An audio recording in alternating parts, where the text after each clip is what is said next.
Join us on the Vani PMA channel for the latest in travel and world news.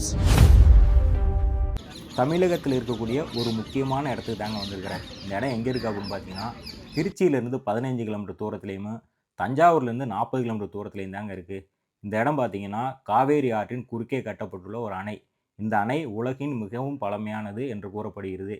இங்கிருந்து 2 ஆறுகள் பிரிகின்றன. ஒன்று வெண்ணாறு, மற்றொன்று பூதாறு. இப்போ நான் எங்கே வந்திருக்கேன் தெரியுமா? கொள்ளிடத்தில் இருக்கிற கல்லணைக்கு தாங்க வந்திருக்கேன். ஏன் இந்த அணைக்கு வந்திருக்கேன்னு கேட்டிங்கன்னா, இந்த அணை வந்து ரொம்ப பழமையானது. இது வந்து முன்னாள் மன்னர், நம்ம தமிழகத்தில் பேர் சொல்லக்கூடிய மன்னர் கரிகாலன் கட்டின அணைங்க இது. அதை தான் பார்க்க வந்திருக்கிறேன். வாங்க அணை எப்படி இருக்கும் போய் உள்ளே போய் பார்க்கலாமா? காவேரி ஆற்றில் தண்ணி திறந்து விட்டா இந்த சற்று மூலியமாக தான் இந்த வழியாக வந்து தஞ்சாவூர் கடமடை வரையும் போய் சேருங்க. இந்த தண்ணியை தான் தஞ்சாவூர்காரங்களை விவசாயத்துக்கு பயன்படுத்துகிறாங்க.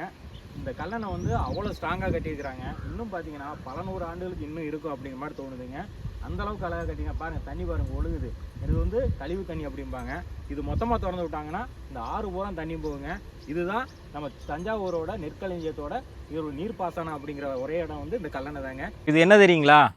கீழே பார்த்தீங்கல்ல, அந்த சற்றோட மதகு தாங்க. அதாவது முதல்ல கையில் சுற்றுவாங்க. இப்போல்லாம் பார்த்தீங்கன்னா கரண்டில் மோட்ரு வச்சு இது திறந்து விடுவாங்க. இதில் திறந்து விட்டால் தான் அந்த சைடு தண்ணி போகுங்க. இப்போ இந்த அணையை நீங்கள் பார்த்துட்டு இருக்கிறீங்கள, இந்த அணை கட்டி எத்தனை வருஷம் இருக்குது உங்களுக்கு தெரியுமா? கிட்டத்தட்ட 2000 வருஷம் ஆச்சுங்க. இன்னும் அப்படியே இருக்குது. இது வந்து நான் நடந்து வர்றது தார் ரோடெலாம் கிடையாதுங்க, சிமெண்ட் ரோடு தான். அணைக்கு மேலே தான் வந்துட்டு இருக்கிறேன். பாருங்கள் எவ்வளோ ஸ்ட்ராங்காக இருக்குன்னு. இப்போ உள்ள ரோடு இப்படி இருக்குமா? வாய்ப்பே கிடையாதுங்க. அவ்வளோ அழகாக அந்த காலத்தில் போட்டு வச்சுருக்கிறாங்க. அந்த பசங்க என்ன பண்ணிகிட்டு இருக்காங்க தெரியுங்களா? மீன் பிடிக்கிறாங்க. ஏன்னா இப்போ இந்த கிடப்பு தண்ணியில் வந்து மீன் வந்து அங்கங்கே ஓடிட்டுருக்கோம் டேமில் இருந்து. அந்த மீனை தான் அவங்க வந்து தேடி பிடிச்சிட்டு இருக்கிறாங்க. வாங்க, ஒரு பார்க் ஒன்று இருக்குது கல்லணையில், அதை போய் பார்க்கலாம். இந்த அணையை வந்து இன்டர்லாக்கிங் முறையில் தான் கட்டியிருக்கிறாங்க. அதாவது பார்த்திங்கன்னா கல்லோடு கல் சேர்கிற மாதிரி கட்டியிருக்கிறாங்க. எவ்வளோ ஸ்ட்ராங்காக கட்டியிருப்பாங்க பாருங்கள். அந்தளவுக்கு பயங்கரமான அணை அது இருக்குதுங்க. இப்போ கல்லணைக்கு பக்கத்தில் வந்துட்டோம். இப்போ தண்ணி திறந்து விட்ருக்குறாங்க. தண்ணி பாருங்கள்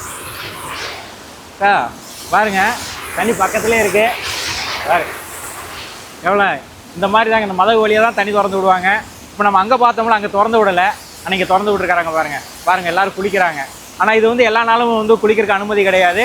இந்த மாதிரி சற்று கம்மியாக திறந்து விடுற நேரம் தான் அனுமதிங்க. பாருங்கள் எவ்வளோ ஃபுல்லாக தண்ணி தாங்க போயிட்டுருக்கு. இந்த ஆற்று ஃபுல்லாக தான் தண்ணி போகும். நல்லா திறந்து விட்டாங்க, இன்னும் நிறையா தண்ணி போகுங்க. அப்பேற்பட்ட இடம் தான் அந்த கல்லணை. இப்போ ஆற்றுல தண்ணி திறந்து விட்டாங்களா, பக்கத்தில் போய் பார்த்தோமா? பக்கத்தில் இங்கே வந்து உட்காந்துருக்கிறேன். இவங்க எல்லாம் பாருங்கள் எப்படி குளிச்சுட்டு இருக்கிறாங்கன்னு.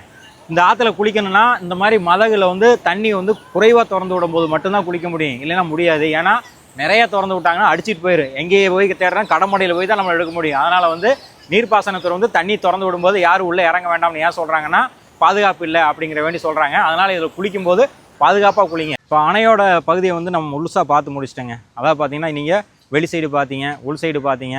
இந்த 30 மதகுகள்லையும் எப்படி இருக்கும் அப்படிங்கிற பார்த்தீங்க. இப்போ 30 மதகுல எத்தனை மதகுல தண்ணி திறந்து விட்ருக்காங்க அதையும் பார்த்தீங்க.